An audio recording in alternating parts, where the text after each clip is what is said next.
Madame, monsieur, bonjour. Alors là, attention, contrôle des douanes, s'il vous plaît. Et c'est parti pour un vrai voyage au pays du faux. Pourquoi je vous dis ça? Cette semaine, à l'occasion de la journée mondiale de lutte anti-contrefaçon, vous ne savez même pas que ça existait? Si, ça existe. Et on a souhaité faire un état des lieux de ce fléau international. Qui sont les rois de la contrefaçon aux quatre coins du monde? On a peut-être des idées reçues. Quels sont les secteurs qui sont le plus touchés? Qui sont les plus gros consommateurs de produits copier, puisqu'il s'agit de ça, et quelles sont les sanctions mises en place, par exemple. La contrefaçon dans le monde, c'est le thème du jour, vous l'avez compris, pour démêler le vrai du faux. Nous avons fait appel à 4 de nos correspondants. Arnaud Miguet, qui nous attend à Pékin, en haut à gauche. Marc de Chalvron, qui nous donne rendez-vous à Dakar, en haut à droite. Nicolas Bertrand, notre correspondant à New Delhi, en bas à gauche. Et enfin, Fanny Lothaire, qu'on retrouvera au Brésil. Et en raison du décalage horaire, vous connaissez, avec certains de nos journalistes, toute la séquence qui suit a été enregistrée. Alors tout de suite, on commence par la Chine. À la Chine avec Arnaud Miguet. S'il y a bien un temple de la contrefaçon, oui, c'est la Chine. Sac à main, vous connaissez, bijoux, voitures, cosmétiques. Poêle à frire d'ailleurs aussi. L'OFO a trouvé son Eldorado là-bas. Mais il n'y a pas que ça. Vous allez voir, Arnaud, ça vient d'où cette manie là-bas de tout copier et en permanence? Bonjour Arnaud. Vous avez raison, bonjour William, la Chine c'est le temple, c'est l'empire de la contrefaçon. Un seul chiffre, 60% des biens saisis en douane dans le monde viennent d'ici, de Chine. Saisis, ça veut dire qu'en réalité c'est beaucoup plus, donc c'est un pays incontournable. Alors pourquoi la Chine est-elle l'usine du monde du faux? Pour des raisons économiques évidentes, il y a les usines, on peut copier vite. Et ça rapporte 2,5% du commerce mondial, c'est la contrefaçon et ça rapporte des milliards d'euros. Il y a un terme qui désigne cela, Changjai, c'est le terme le plus tapé sur le web chinois, puisque vous le savez, les Chinois achètent beaucoup en ligne et c'est un terme chinois qui nous vient d'une période ancienne, de villages rebelles, contre la Chine impériale, contre l'autorité, et qui désigne aujourd'hui la contrefaçon. Et puis, copier ici, finalement, c'est adopter. Et dans tous les secteurs, vous avez parlé de jouets, de produits de luxe, il y a aussi des monuments et des villes entières qui sont copiées. La Chine est le plus grand pays au monde, le plus peuplé plutôt, et donc il faut bien loger tout ce monde. On est féru d'architecture, et finalement, quand on aime, on ne se prive pas, on copie. C'est un reportage, regardez, de Justine Jankowski et d'Angélique Forger. Regardez. À part la couleur, elle lui ressemble comme 2 gouttes d'eau.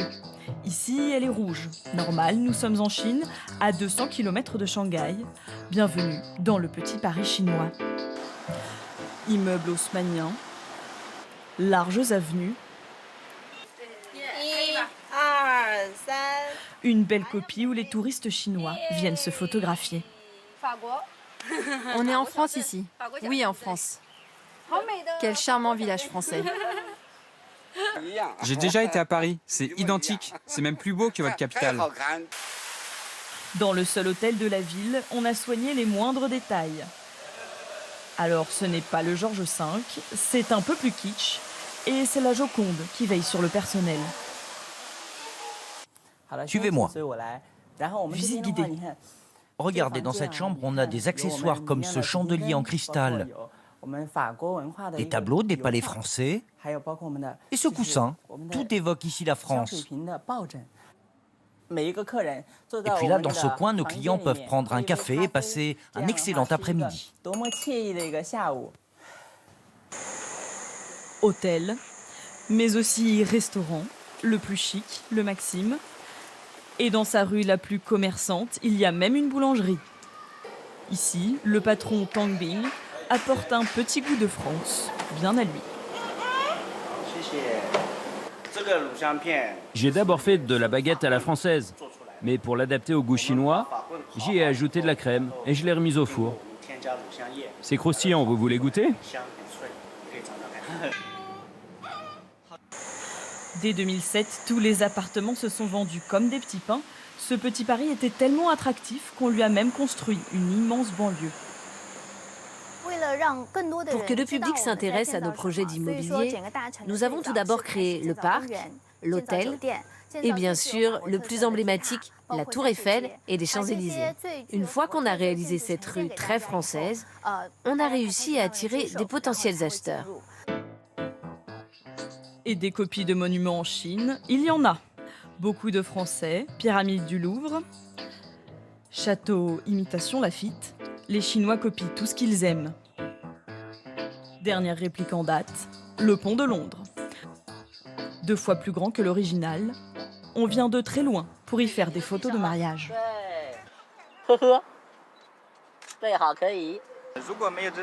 Heureusement qu'on a construit la tour de Londres ici. Je n'ai pas les moyens d'aller voir la vraie. Notre pays est très puissant. Regardez, on est capable de construire toutes sortes d'architectures. Toutes sortes d'architectures, car ici on a un adage qui aime bien, copie bien. Finalement, on se demande si on ne devrait pas plutôt être fiers de voir nos villes reproduites à ce point, non? C'est vrai, la France, c'est le pays du romantisme aux yeux des Chinois. On a la cote et on ne va pas s'en plaindre. Mais dans le même temps, les promoteurs du Petit Paris, que vous avez vu, sont très fiers, étaient très fiers de nous montrer leur réalisation. Et pour eux, c'est un pari réussi, si je peux me permettre, puisqu'ils ont fait pousser une ville sortie de terre il y a 16 ans et ils ont vendu plus de 100 000 appartements. Et plus généralement, alors, comme on dit chez nous, que fait la police pour lutter contre ces copies? Pendant longtemps, la police, les autorités ont fermé les yeux, ont laissé faire. Mais vous savez, la Chine se veut un acteur global, une puissance économique. Elle fait partie de l'Organisation mondiale du commerce et donc il y a des règles à respecter. Et quand on veut être numéro 1, il faut arrêter le suivisme. Et aujourd'hui, les choses changent en Chine. La Chine innove, elle invente des technologies. Elle nous en a pillé pas mal dans les années précédentes, mais tenez-vous bien, les Chinois ont déposé 1 million de brevets l'année dernière. C'est un record absolu. Et puis culturellement, politiquement, les autorités chinoises, le président Xi Jinping, arrivé au pouvoir en 2013, a dit qu'il fallait faire plus chinois, qu'il fallait arrêter de plagier les Occidentaux. Aujourd'hui, la Chine a de moins en moins de choses à nous envier, sauf peut-être en matière d'architecture. Merci Arnaud, à très bientôt. On va renverser à la vapeur, on va les copier, peut-être, on va essayer. Pour la suite du voyage, direction le Sénégal, où la contrefaçon a pris un tournant méconnu et assez inquiétant. Vous allez en juger vous-même. Dans le cas précis, Marc, c'est même devenu un problème de santé publique. De quoi s'agit-il? Bonjour Marc. Oui, bonjour William. On aurait pu vous parler d'une contrefaçon de type classique des vêtements ou marchandises en tout genre. L'Afrique est concernée au même titre que le reste du monde, peut-être plus. D'ailleurs, rien de plus simple que de trouver ici un faux sac Chanel, par exemple. Mais on a tenu à vous parler d'une contrefaçon peut-être plus méconnue, mais qui a des conséquences véritablement gravissimes, qui tuent chaque année des dizaines, voire des centaines de milliers de personnes. En Afrique, il s'agit de la contrefaçon de médicaments, les faux médicaments. L'Afrique est la destination privilégiée de faux médicaments, la plupart du temps en provenance d'Asie, et on a du mal vraiment à saisir l'ampleur du phénomène. Il y a eu une opération qui a été menée conjointement dans plusieurs pays africains l'année dernière, et plus de 120 millions, en à peine 10 jours, 120 millions de faux médicaments ont été saisis sur 250 conteneurs qui ont été inspectés. Plus de la moitié étaient concernés. Il y avait à l'intérieur des faux médicaments et cela pose véritablement un problème de santé publique. C'est un fléau en Afrique et c'est un fléau au Sénégal où nous nous trouvons. Regardez cette enquête signée Antoine Husser et Papsec. Ça se passe quelque part à Dakar. Pas le genre d'endroit où les caméras sont les bienvenues. Un marché de médicaments de contrebande. Nous nous faisons passer pour des clients quand un démarcheur vient nous accoster dans la rue.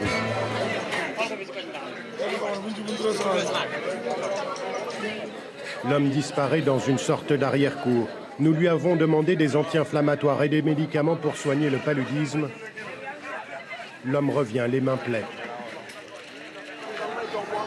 Ça, c'est des vrais médicaments. C'est des vrais médicaments. Oui, médicaments de France. Malheureusement, enfin, moins de 15. Ça, c'est 43 000 à la pharmacie. 43 000. Et là, toi, tu le vends combien? Tu le vends combien? 30 000. Nous, on a diminué 13 000. Impossible, évidemment, de vérifier si ces médicaments sont bien des vrais. En pleine transaction, l'un des vendeurs demande à ranger le sac, à se faire discret. Oui. Avec vraiment avant à la rue, c'est pas du respect quoi.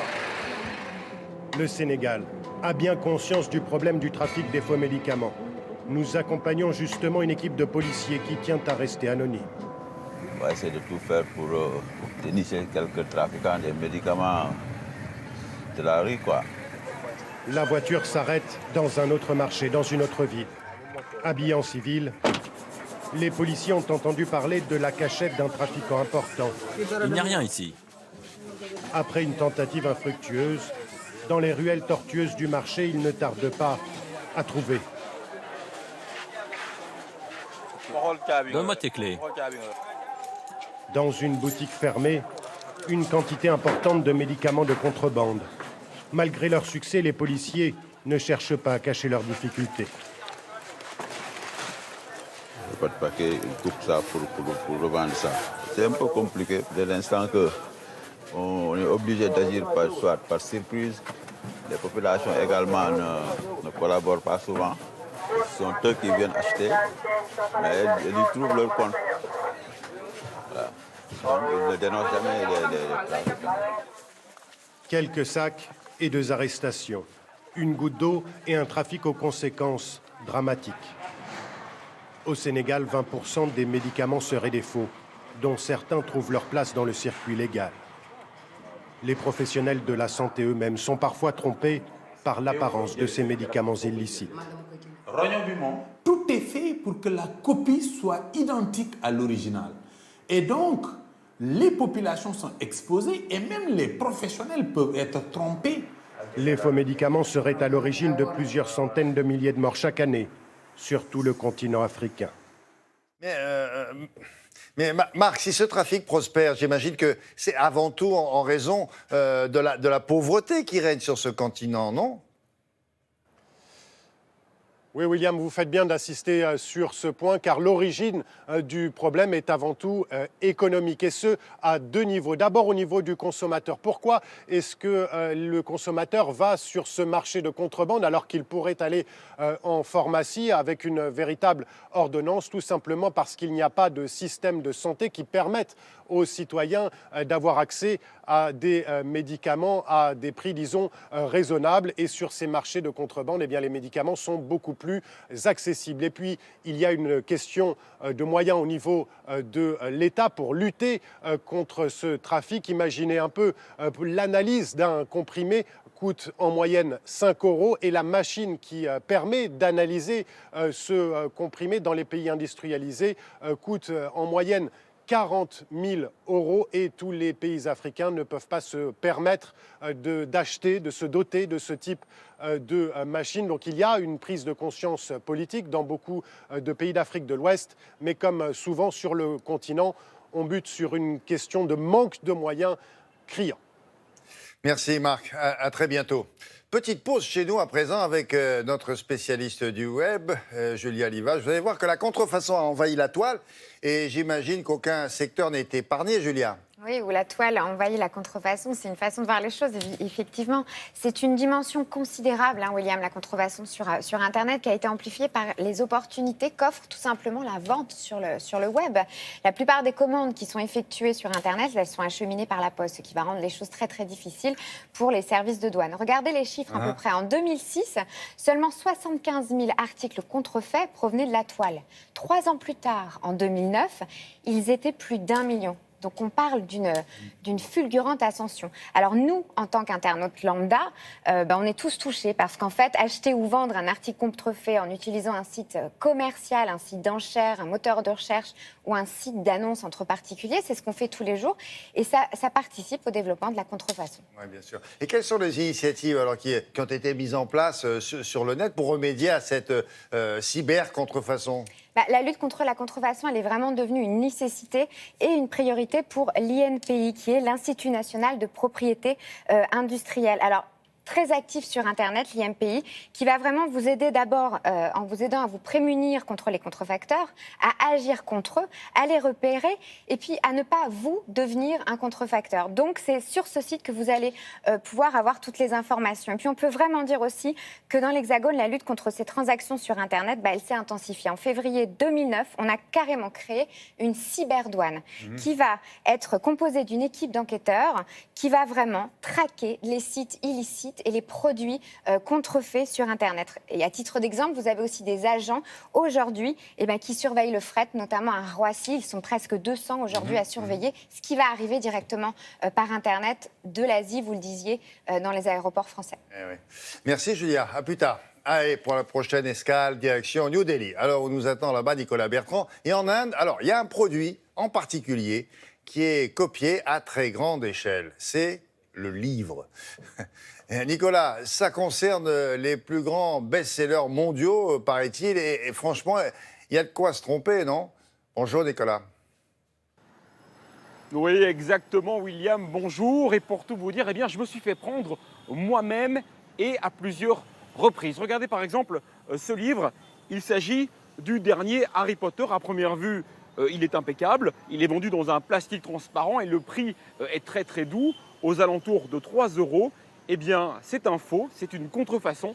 Mais pour s'en apercevoir, il faut absolument le comparer avec une édition originale. Et là, bien sûr, les différences vous sautent immédiatement aux yeux. Le marché de la contrefaçon de livres a envahi littéralement le pays. Les livres copiés s'échangent à travers toute l'Inde. Et bien sûr, vous l'aurez compris, c'est un marché très très lucratif. Regardez cette enquête, elle est signée Navodita Kumari, Mélodie Choum et Pierre Beretta. Un de leurs terrains de jeu, ce sont les embouteillages. Allons-y, allons-y. Ces vendeurs proposent tous les best-sellers d'hier et d'aujourd'hui. L'Alchimiste, 50 nuances degrés, le Da Vinci Code, tous des contrefaçons. Sandeep, comme tous les autres, ne sait pas lire, mais il n'est qu'un maillon de la chaîne. Même quand ils sont faux, la copie est toujours parfaite. Ils savent pourtant très bien que tout ça est illégal. Où est-ce que vous vous procurez ces livres? Arrêtez, je ne veux pas parler. Ce marché s'étend à travers tout le pays, sur les trottoirs, dans les échoppes et même dans les gares, au grand jour. Pour les lecteurs, il n'y a qu'une seule chose qui compte, le prix. Moi, je veux juste lire, peu importe d'où le livre vient. Mais c'est du vol? Et il n'y a pas que les romans qui sont concernés. Tous les livres scientifiques sont largement photocopiés eux aussi et s'échangent dans les universités indiennes. Tous les étudiants utilisent des livres piratés, tout le monde. Et ça continue. C'est comme une tradition pour nous. Et nous le faisons aussi. Pour remonter jusqu'au commanditaire, nous nous sommes fait passer nous-mêmes pour des faussaires. Dans l'arrière-salle de cette boutique, nous avons rendez-vous avec cet homme et nous lui apportons un original du dernier Harry Potter. Nous filmons en caméra cachée. Lui prend consciencieusement les mesures du livre. Je peux vous faire des copies en 2 ou 3 jours. Donnez-moi le livre et ce sera fait. Cela coûtera 1,50 € par livre. Sans copie, c'est OK? Oui, pas de problème, c'est facile. Tout le monde fait ça. Trouver un imprimeur est extrêmement facile. Résultat, le marché du livre est complètement paralysé en Inde. La contrefaçon coûte 32 millions d'euros par an aux différentes maisons d'édition. Jusqu'à 60% des livres en circulation seraient des faux.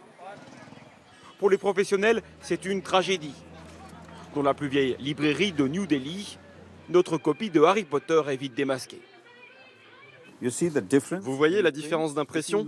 Regardez l'original. Il y a 2 couleurs différentes. Mais là, il n'y a qu'une seule couleur. C'est du mauvais papier, une mauvaise impression. Et bien sûr, ce n'est pas une édition authentique.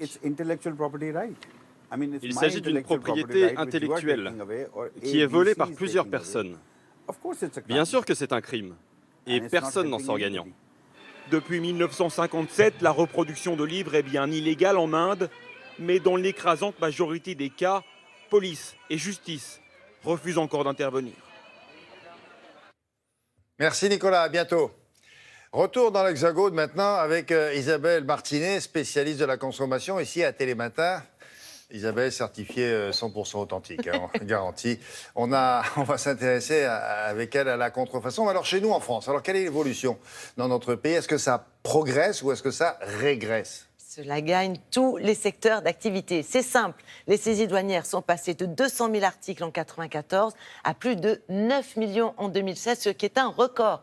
Alors il s'agit bien sûr des grands classiques habituels du type accessoires de marque, mais de plus en plus souvent, il s'agit aussi d'appareils électroniques et même de médicaments. Donc ça progresse, c'est énorme ça. C'est Et énorme. comment on explique ça? Alors, il y a deux raisons. La première, c'est qu'en fait, les mafias internationales ont transformé la contrefaçon en industrie de production de masse. Pourquoi? Tout simplement parce que les marges sont très intéressantes, parfois plus que la drogue. Un exemple, il est plus rentable de contrefaire un logiciel informatique que de fabriquer du cannabis. Ça, c'est la première raison. La deuxième raison, c'est qu'en fait, Internet est devenu le circuit de distribution le plus important. C'est vrai qu'acheteurs et vendeurs restent anonymes, que c'est très pratique pour écouler des stocks qui viennent à plus de 80% d'Asie. Oui. Et on trouve tout, tout ce qu'on veut sur Internet. Oui, on l'a vu. On trouve tout, y compris des médicaments dont les 2 tiers sont des faux. Attention. Quel est le manque à gagner? On a calculé ça pour les entreprises? On a calculé que ça faisait quand même la bagatelle de 6 milliards d'euros par an pour les entreprises françaises, près de 40 000 emplois perdus et évidemment une perte de recettes fiscales parce que, évidemment, les contrefacteurs ne payent pas d'impôts, eux. D'accord. Et les dangers pour les consommateurs, on le devine, en cas de médicaments, ça c'est sûr?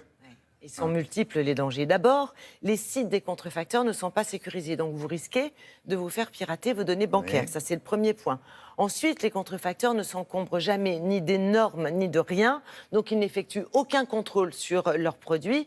Et il y a un risque avéré pour la sécurité et la santé du consommateur à utiliser leurs jouets, par exemple, leurs pièces automobiles, leurs cosmétiques. Puis, évidemment, les médicaments, on l'a vu, au mieux, produisent aucun effet. Au pire, ils sont toxiques. Alors, autre chose aussi, parce que les produits contrefaits, est-ce qu'ils sont toujours moins chers? Alors, c'est vrai pour les faux médicaments, c'est encore vrai, on peut les trouver jusqu'à 2 fois moins chers sur Internet. C'est un peu moins vrai dans les autres catégories de produits. En fait, la différence de prix entre le vrai et le faux tend à se resserrer. Pourquoi? Eh bien, en fait, la première raison, c'est que c'est plus le même contexte. La contrefaçon n'est plus réservée à l'univers du luxe, elle s'est diversifiée, elle draine une clientèle beaucoup plus large. Et puis la deuxième raison, elle est tout simplement stratégique. Sur Internet, les contrefacteurs vous vendent du faux, vous proposent du faux, mais ils affichent des photos de vrais produits. Donc pour être crédibles sur cette offre, ils ont un peu augmenté leur prix. Mais pas trop pour rester attractif. Et le résultat, c'est qu'en toute bonne foi, le consommateur croit faire une bonne affaire et en fait, il achète de la contrefaçon. Alors, comment il peut faire pour pas se faire avoir là? Oh ben vous savez, quand on peut toucher le produit, on a des indices comme les imperfections de fabrication ou la médiocrité des emballages. Et oui, puis, ou la qualité du produit. Si c'est du cuir, on voit... Généralement, on voit tout de suite que c'est de la contrefaçon quand on peut toucher. Là, il y a des indices. En revanche, sur Internet, je crois que la meilleure façon, c'est de vérifier qu'on achète bien sur le site officiel de la marque et que ce site est bien sécurisé. D'accord. Malgré ça, le fléau persiste. Ah, le fléau persiste, mais vous savez, il doit être difficile à éradiquer parce que déjà au Moyen-Âge, on sait qu'il y avait des fausses reliques religieuses qui circulaient. Alors évidemment, depuis, on a réglementé le commerce, on a déposé les marques pour essayer de se préserver des imitations. On a créé des sanctions pénales pour dissuader les faussaires. On y reviendra. Alors, les sanctions douanières. Sanctions douanières, elles varient selon le nombre d'objets que vous détenez et puis elles varient aussi selon votre bonne foi. Donc, c'est pas évident. Mais on peut quand même résumer. En clair, il s'agit de confisquer la marchandise, de vous faire payer une amende qui varie de 1 à 2 fois le montant réel de l'objet et ça peut aller jusqu'à 3 ans de prison. Mais ce qu'il faut bien savoir, c'est que pourquoi il y a toujours autant de contrefaçon aujourd'hui, c'est tout simplement parce que le marché clandestin profite encore et toujours de la même technologie que les marques pour progresser. Et après, on détruit tout ça. On n'est pas encore sorti. Quand on a vu le rouleau compresseur qui va sur les montres, vous vous souvenez? Ce sont les saisies douanières, on les a montrées plusieurs fois à Télématin. Le problème, c'est que ça gagne tous les secteurs d'activité, donc prudence. Merci beaucoup, Isabelle. Allez, pour la fin du périple, on s'envole pour le Brésil, retrouver là-bas Fanny Notter. Et au pays du ballon, vous allez voir qu'on adore la contrefaçon. Fanny, on trouve quoi sur le marché là-bas? J'ai pu comprendre qu'il y avait vraiment toutes sortes de choses, pour tous les goûts d'ailleurs. Bonjour. Bonjour William, ça va du polo en passant par les ballons de football et même l'huile d'olive contrefaite. Nous sommes allés pour vous dans la Mecque de la contrefaçon à São Paulo, la capitale économique. Et avec Marie Dengagbe, nous avons rencontré le Sherlock Holmes de la piraterie brésilienne. São Paulo, en plein centre de la capitale économique du Brésil. Direction la rue 25 Mars. À la vue de tous, voici l'épicentre de la contrefaçon. Et ici, les produits chinois sont loin d'être rois. C'est fabriqué au Brésil? Oui, c'est fait au Brésil. T-shirt, sacs, montres, lunettes, même cosmétiques. Et la touche locale, des tombes contrefaites. 80% sont made in Brésil. Chaque année, ce marché illégal représente 40 milliards d'euros de pertes pour le pays. C'est le combat de Rodolfo Ramazzini. Combien c'est le Lacoste? Tu as ma taille? Celui-là, à partir de 43 €. 43 €? C'est cher, dis donc. C'est parce que c'est un original. À la tête d'un cabinet unique en son genre ici, spécialisé dans la piraterie. Ah là là, un original. On croit rêver. Quand ce sont des produits à faible technologie, comme des baskets, des vêtements, etc., ils sont faits directement ici au Brésil ou au Paraguay pour arriver plus rapidement aux consommateurs brésiliens. Ils ont peur de vous? Je ne sais pas s'ils ont peur de moi, mais ils ont peur de la police qui vient avec moi. Inutile d'arrêter les petits revendeurs. L'enquête a duré 6 mois et a permis à la police de démanteler le plus grand réseau de contrefaçon de pièces automobiles du pays. Avec succès, Rodolfo vise les gros poissons, les fournisseurs, les fabricants. Son palmarès est surprenant. 1800 opérations par an. Des contrefaçons de pièces de voiture, de produits ménagers, de pare-brise et même de bouteilles de bière revendues dans les bars populaires. Plusieurs fois menacé par la mafia, il envoie ses enquêteurs anonymes au cœur du réseau. Ouvert la nuit, le plus gros marché de grossistes de contrefaçon du pays. Regardez ça, ça a beau être un marché officieux, il y a des parkings officiels pour les bus, ils viennent de tout le Brésil. Les gens viennent pour acheter leurs marchandises et ils revendent dans leurs boutiques. La piraterie a beau être interdite, ici, la loi ne s'applique pas vraiment. Il y a des policiers, mais ils sont tous corrompus. Un des clients du cabinet est une célèbre marque française. Sa stratégie, se faire passer pour un revendeur. Ça fait un bon bénéfice, non? C'est sûr, oui. Vous voulez les coordonnées de notre usine? L'enquêteur se lie d'amitié et récupère le plus grand nombre de cartes de visite. Ah, c'est gentil. Merci beaucoup. La première étape d'une longue enquête minutieuse. Ça, c'est une enquête qu'on a fait sur une entreprise pour savoir d'où venaient les produits et quelle était la taille du stock. Dans leur boîte mail, plus de 300 dénonciations par jour et quelques perles. Un mouton a gagné le concours de champion de sa race, mais il a pris la pluie et a commencé à perdre ses couleurs. Donc, on s'est rendu compte que le mouton avait été falsifié, il avait été maquillé. Le pire, c'est que celui qui a vendu le mouton falsifié à notre client était un juge fédéral. Voilà notre musée de la contrefaçon. Pas de place pour le mouton dans son musée. Au Brésil, la contrefaçon ne semble pas avoir de limite.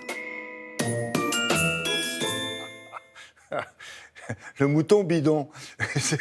Fanny, est-ce qu'on peut dire que le Brésil fait partie des rares pays à résister à la contrefaçon chinoise ? Alors, il ne résiste pas totalement à la contrefaçon chinoise. Tout ce qui est électronique vient toujours d'Asie. Mais pour le reste, la production est plutôt locale pour 3 raisons. La première, parce que le Brésil est un pays très protectionniste et les produits importés sont fortement taxés. Alors, les Brésiliens n'ont pas forcément les moyens d'acheter l'original et préfèrent la copie.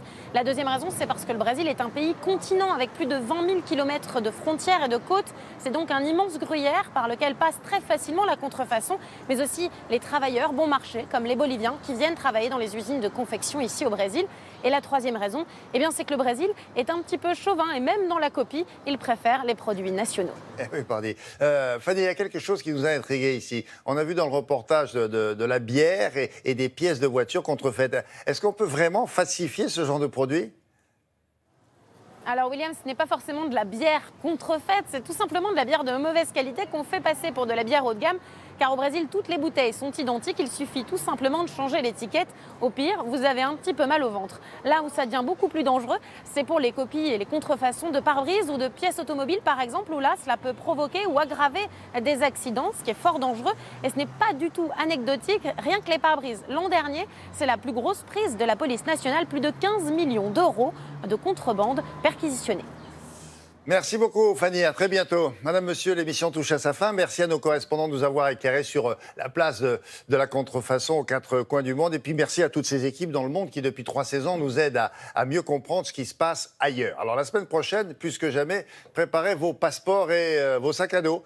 Le tourisme secret sera à l'honneur. Qu'est-ce que c'est que ça ? Au programme, vous allez voir des paysages insoupçonnés, des parcours atypiques, des visites insolites, bref, un voyage hors des sentiers battus et hors du commun, qui, je l'espère d'ailleurs, vous donnera des idées. Voilà, Télématin, c'est fini en tout cas pour aujourd'hui, mais on se retrouve lundi. En attendant, voici quelques images de la semaine écoulée. C'est le petit bonus du jour. Bon week-end à chacun d'entre vous. Et là encore, merci pour votre fidèle présence. À bientôt.